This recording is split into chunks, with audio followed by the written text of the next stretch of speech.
Hi everybody, this is Drogi SR. I'm gonna do a commentary on my world record run. Together with me is danimalsounds. Hey guys. Yeah, the reason I do this is because I got this PB/world record in a tournament race, so it has no commentary from me, so let's just play the run and explain a few things. So I'm using two characters. I used two characters by accident, which loses a few frames over the run, which is fine though. It's just like 5 frames probably that I've lost. So it starts out with mashing, skipping the cutscene by pressing A and taking a few quick pictures of Pidgey. Yeah, you'll see that fourth picture that Drogi took of the Pidgey is called the danimalsounds Pidgey. I had absolutely nothing to do with the discovery of that strat, but it was just discovered about 5 years into speedrunning the game, and it's just really obvious. You just have to turn right to take the picture, and so they decided to name it after me because it's so stupidly obvious. So they're like, danimalsounds, there you go. Okay, so here's two different RNG cycles for Butterfree. I got the bad one, that was gonna reset my attempt. Because you have several attempts in the tournament, and Dan was actually voicing with me and told me not to reset, like Dan and DM Kings. So I decided not to. So in this run you wanna camera lock the camera looking forward. That way you can influence the speed and the direction the card is moving, which is why Pokemon Snap is not complete auto-scroller. In the first level you look at the sky a lot, which saves lag frames, so this is probably the most boring level. It's gonna get a bit better afterwards. And after all, in this run you wanna get perfect pictures, perfect scores, because that allows you to leave levels earlier, saving time, which is like biggest time save within the last few years was due to points optimization. For example, we know the perfect frame window to get a 4K picture of Meowth. I know when to look down to take these two pictures with perfect size and pose points in Oak's rating.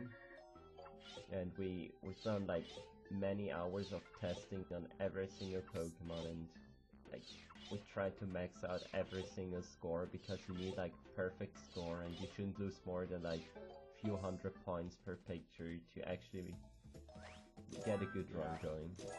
And you notice that all of these pictures have the Pokemon in the center of the frame, except for the Kangaskhan. The Kangaskhan is actually like off to the side, and we realized that you could get a lot more points by having them over on the side of the frame when you take that picture. And that's what Drogi did there to make sure that he could maximize the number of points that he gets, so that he could get 22,500 points. Which I did barely, even with the bad Butterfree RNG, so I can take really early picture of Electrode and leave the levels super early. If I had less than 22,500 points, I would have had to wait a bit longer. So here you can already see if you optimize your points, you can leave the level early and save time. So now we unlock the apple-shaped Pokemon food, an item that will help us, sometimes referred to as Pokemon food in the shape of an apple. Helps it us says to... that on the Wikipedia page, and that's yeah. it. Yeah, like the official in-game name is apple-shaped Pokemon food. So here I know the perfect frame to get like 4K or almost 4K for Electabuzz. I drifted to the right part of the track so I can make the Kakuna spawn and get like the perfect picture with max bonus points. Now we had like Kakuna in the center and one left, one right. And that way you can get like a lot of friend points by just being the right side of the track. Oh yeah, that was another thing, is that not only do you move faster when you're facing forward and slower when you're facing backward in the cart, but the cart's not on rails, it's actually on a track that you can move left or right on. Sometimes you want to be on a certain part of the track. That's why now Drogi's drifting to the left, because he wants to be on the left side of the track here to take pictures of the Diglets and Haunter. Exactly, and I did that by looking just slightly left from the center to stop like to store like a slight speed to the left, which worked here. Now I'm camera locking forward again to get max speed on this Diglett cycle. You can turn around to get a 4K picture of Haunter.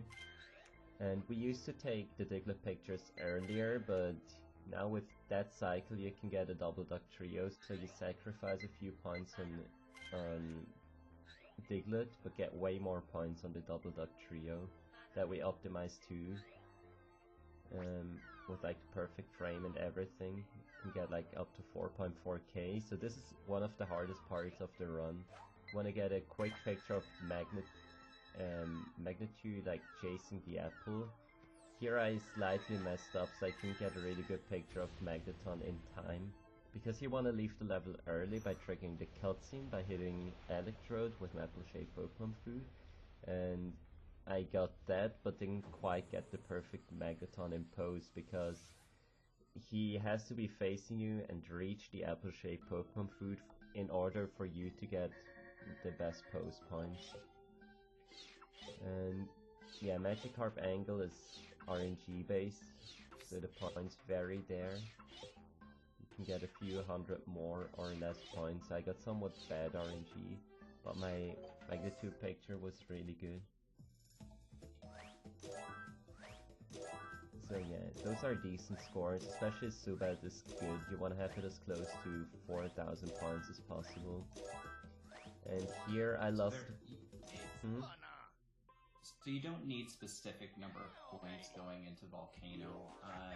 Most of the top runners shoot for a minimum of 55,000.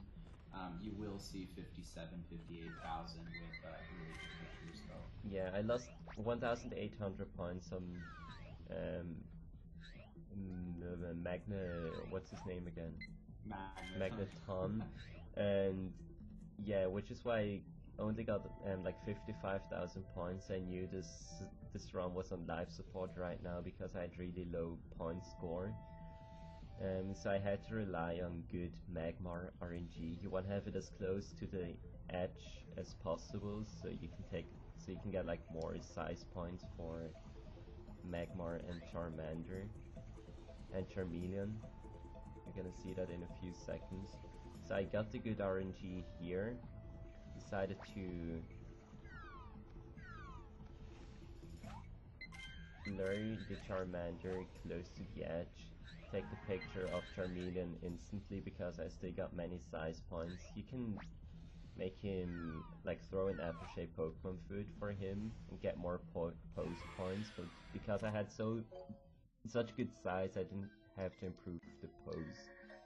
Yeah, and then you'll see that before Drogi exited the level, he paused and then unpaused and then paused again, which is just a mistake. That is just complete time lost with the God Run.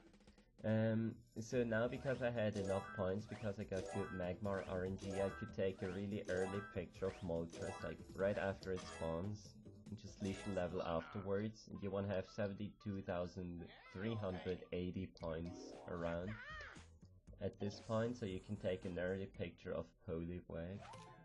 So once again, if you don't reach like the absolute perfect scores, you have to wait for a better Moltres picture to get more points, so you lose a few seconds in Volcano. If you still don't have enough points, you have to wait for a better Poliwag picture, which was the one I just submitted. You lose more seconds.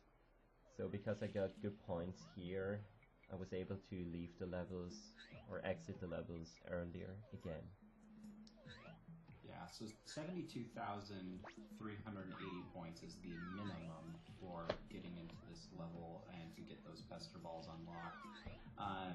However, having that few points will affect you later in the run and make some things slower that we'll explain in a little bit with the Zero Pick Valley stuff. But top runners will have usually around 75,000 points-ish. And Drogi entered here with about 74,800. I think that's where it was. It was in the 74,000 range. Yeah. And yeah, this is a janky setup to lure Slowpoke to the side in the perfect moment, so you can take a picture of Shelder and Slowbro with like perfect size points. All these timings are really precise. Now I waited for the perfect moment to lure this slowpoke around because this slowpoke is worth more points. If you take the picture like this, the way I just did. Yeah. Now I have taught Drogi the proper setup for that Pokemon, and he refuses to do it. Yeah, because mine is still not bad. Mine is not bad. So, okay, now you have to be in the very left of the track to dodge these Metapods. Then instantly take a picture of Psyduck when you hit him with an apple-shaped Pokemon food. So coming up is an RNG part about Cloyster. You lose like 40% of your runs because you don't get a Cloyster, which is completely RNG based. I got lucky, got my Cloyster. You take the pictures needed and exit the stage early by making Porygon spawn. Yeah, so a couple of things there. Drogi threw the apple to hit the Psyduck and then took a picture of the Psyduck. The former world record holder Quo with 4 O's has a different strat with the Psyduck. It gets more points, which is helpful if you need the points. We'll see later in this run that Drogi didn't need them. Yeah, it's called the Patrick Snipe. It's a rather new strat that I decided not to do. I just wanted to go more safe. Because I knew the scores were good. More than 5k on Bulbasaur. All the other scores except for like Psyduck, Metapod and Cloyster were like maxed out pretty much. Now Drogi had 106,700 points going into this next level cave. There is, to get a zero pick valley, you need at least 105,000. So Drogi's in a safe range now. He's made up those points that he lost back in Tunnel, and he's doing all right. If you want to explain zero pick valley, Drogi. I'll explain it in Valley, I think. Which is when we'll have time. There. Yeah, so this is a picture of Ditto and Grimer. The Grimer pick is to make the second Grimer spawn, which we can evolve and get a better picture of. He was quite... like, he was in the front, more or less, which is considered bad Grimer RNG, because you'll get less size points for the Grimer picture. Yeah, coming up is the absolute hardest part of the run, I'd say. This is the Weepinbell snipe. You want to snipe Weepinbell all across the stage. So this is gonna be fast. First you snipe Coughing, so he's not in the way for your snipe. Then we have a precise setup where you line up your camera, look up, time your apples, turn around, shoot an apple-shaped Pokemon food at the Jigglypuff to get better post points. Then this is all just muscle memory pretty much. You just want to get this snipe, which is super precise and not consistent at all. I'm really lucky I got it in this tourney run. If you manage to get the snipe, you still need to get like perfect poses and perfect sizes, which is super hard. Managed to get it here. These scores are decent, I'd say. Yeah. And as we can see, I made it to 130,000 points, which is just how many you need entering Valley. So now you may explain Zero Pick Valley. So Zero Pick Valley is a false name because you'll see that Drogi just took a picture. What Drogi did was he took a picture of the sign in this level, which you need to do after you finish this level. He'll go back and take signs in every single level. But what he doesn't need is he doesn't need any more points. So he doesn't need to take any pictures of any more Pokemon. So if you have gotten enough points from all of the Pokemon throughout your entire run, you won't have to take any pictures at all in this level. If you need more points, you'll start taking 1 picture valleys, 2 picture valleys, 3 picture valleys. Every picture that you need in Valley loses about 4 seconds off of your speed run. So you want to try to have enough that you get a Zero Pick Valley. But we talked about that snipe earlier, the Bean Sprout snipe, Weepinbell snipe. If you get that bean sprout snipe and you lose points because you have to take a bad picture of Weeping Bell at that point, you actually still save time if you end up having to take an extra picture in Valley, because it saves so much time to get that snipe. And so yeah, getting actually, the one picture Valley is good, but getting 0 pick and the snipe is ideal. yeah, that's absolutely ideal, and you need like really good points all over, like across the run for every single Pokemon pretty much, which doesn't always happen. Like it's far from every run for me that I get the snipe and 0 pick Valley. Like back when I started running this a few years ago, we had like 122,000 points maybe on average going into Valley, and then we realized, damn, we have to take 2 or 3 pictures in Valley every single time, which loses like 12 seconds, which is when we started like really optimizing, testing all the scores, all the frames, all the poses. Yeah, coming up is the next trick. You want to leave Valley as early as possible. You're gonna do that by first bowling Mankey down the hill, and then you want to snipe him over the hill, which is what I do here with a precise setup. I managed to get it, which was pretty fortunate in such a good pace.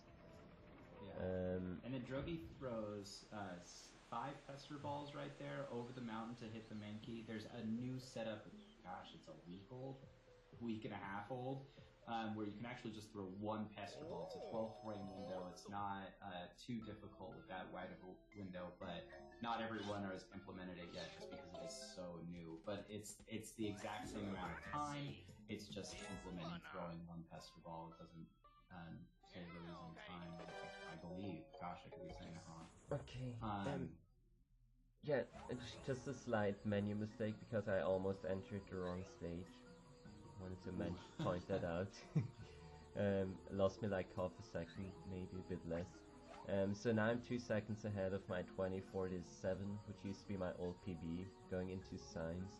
Now we have to re-enter all the stages to get the Pokemon signs, which are just like phenomenons in nature that appear to look like Pokemon pretty much. It was the Dugtrio mountain or boulder in Valley.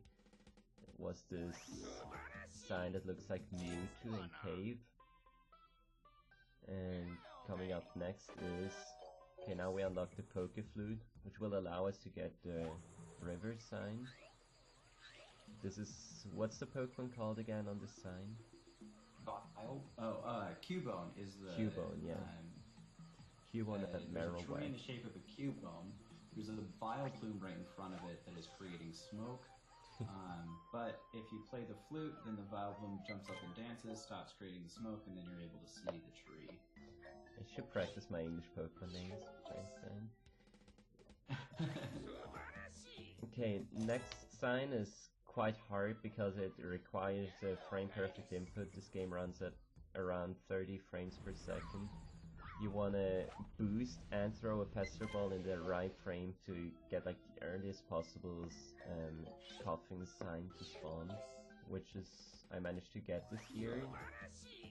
And saved like a second. The time loss I got here was mainly because of the menuing mistake, because I went like rather safe on the menuing other than that. So here I use a setup to store my speed in the perfect way so I can decrease my speed, unlock the camera, relock it to increase my speed again to dodge these 2 Pokemon there, Electabuzz and Electrode. Now in the perfect moment, which is like just a very small frame window and really precise joystick input, you want to throw these apples and just blindly play the Pokeflute and hope that Pikachu triggers the Zapdos egg. Requires a lot of practice to get a good feel for it, like when to time it. And here I got the tunnel sign first try, which is a Pinsir. Is that what the Pokemon's called? Yeah, Pinsir. That's good. Now Drogi goes into Beach Sign, and there's a amazing setup for this one that nobody uses except for me. For all the music nerds out there, if you listen to the background music of this one, the first frame on which you can take the picture of the beach sign is on the and of 4 of the fourth measure of the music. And for some reason, nobody uses that setup except for me. I don't know why. It could be because I'm a music teacher, but you don't need to be a music nerd to understand that, but whatever.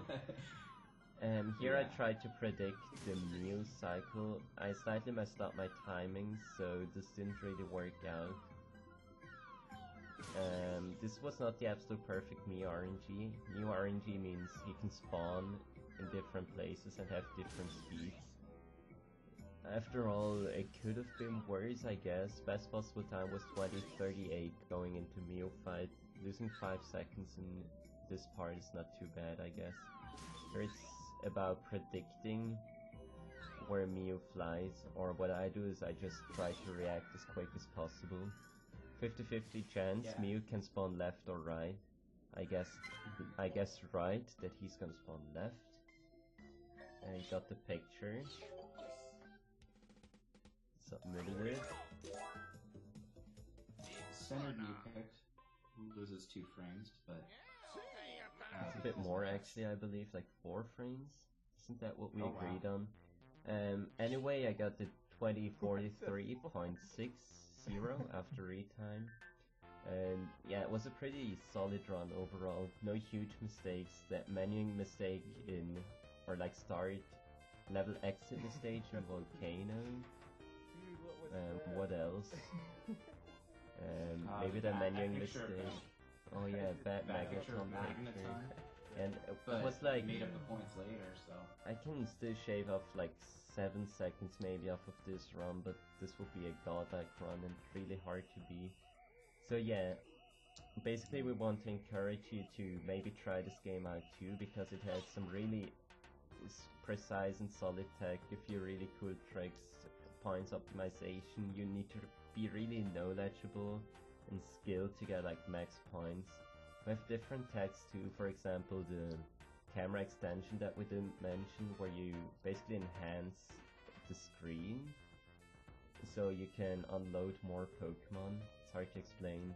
Also, text smashing is quite funny because you always have to press B and A alternating. Like you should never press A and then B, you should always press B and then A so you don't repeat the text boxes. And yeah, it has a lot of deep movement to it, drifting to the side of the track and so on to save frames, shave off frames everywhere, which is required to get a time like sub 21. A lot of micro optimizations really help you out there. And yeah, what's your PB right now then? I have a 21:18. So trying to get that sub 21:10.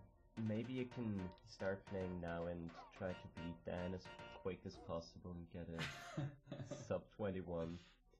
So yeah, let's hope this record stands for a while. Hope you enjoyed this video. Thank you so much, Dan, for helping me with the commentary and the English Pokemon names. Yeah. Thanks for watching. Yeah. Goodbye, guys.